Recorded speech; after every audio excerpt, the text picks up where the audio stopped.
Hi guys! Today we're going to be covering the basics of audio recording and editing. We'll be taking a look at how you can make your interview, podcast, or video clips sound better. So let's jump in. For your recording to be the best it can be, we'll need to start at the beginning. Nope, not there. Nope, not even there. Perfect. Scripts are extremely important to your recording process.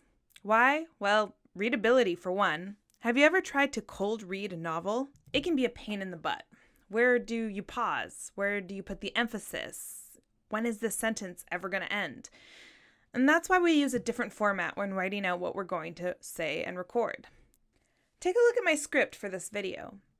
The font size is 16, the line spacing is at 1.5, and the margins are huge, 5 centimeters on the left and right to be exact. More importantly, each sentence is its own paragraph, and as a rule of thumb, you should try to keep those sentences to 3 lines or less. This helps mimic a more natural speech because, let's face it, humans don't talk like they write. One last benefit of the script template, it will also give you a sense for how long your recording will be. Generally speaking, 1 page in this formatting will equal 30 seconds of recording time. Alright, so you've set up your script and you're ready to record. When you're recording, you can actually get by with lower grade microphones.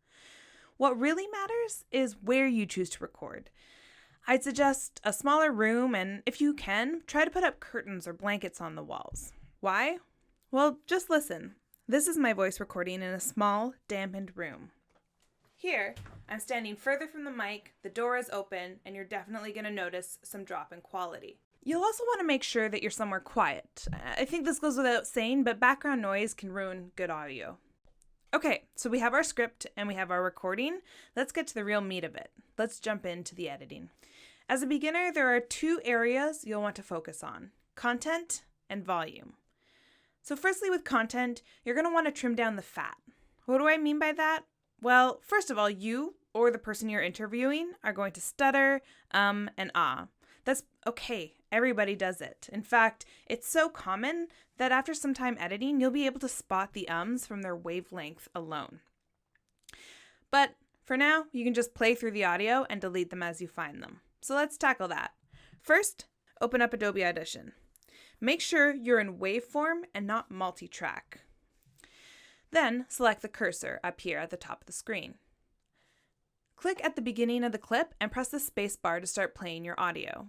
Prior to the war, though, she did talk a lot about... Listen through, and when you hear your first press the space bar to pause. At this point, you may find it easier if you zoom in. You can do that by using the bar in the bottom right corner or by scrolling with 2 fingers on your trackpad if you have a Mac. The red line shows where you paused in the audio. As you just heard the chances are the red line will be directly following it. So you're going to want to take your cursor, move it forward a bit, and press play again. And you're really just playing until you can find that exact clip where the is. Not... Once you do that, you're going to take the cursor, click down, and drag it across the wavelength. It doesn't have to be precise because Adobe Audition actually has a really great feature where once you've selected something, if you press play, it will just play that little section. Not... So hit play, and here, do you have the entire selected? If you don't, move the cursor forward or backwards as needed. If you do, then hit delete. It's as easy as that, just hit that delete button. All right, so you think you've deleted it, but you always want to double check. So you're going to move your cursor back just a little bit before where the was, hit play, and just listen and make sure that the is completely gone. About not liking being an only child, being like... Now, pause the video and go through your audio to cut out all the ums.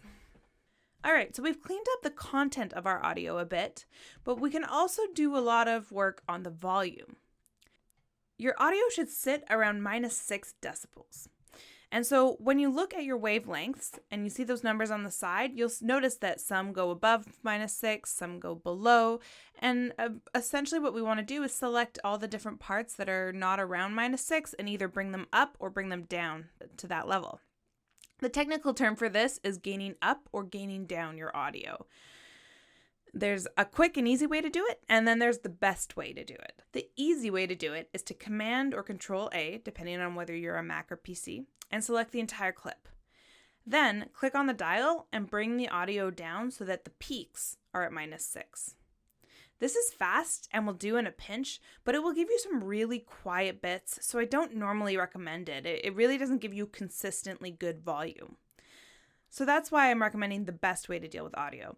And that's to select specific sections and gain them up or down so that everything is at the same level.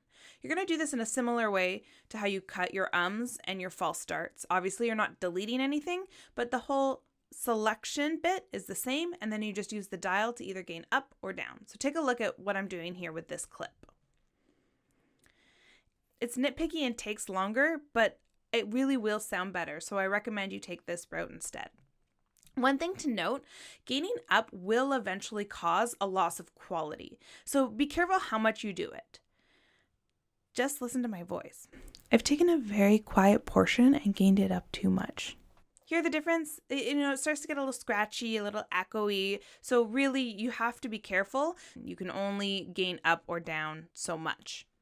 So just be aware of that when you're recording and also when you're editing. All right, pause the video now and go through your sections, gaining up and down as needed. And that's it. Those two techniques will give you clean, efficient audio. Paired with the scripting and recording tips, you should have something you're excited to share.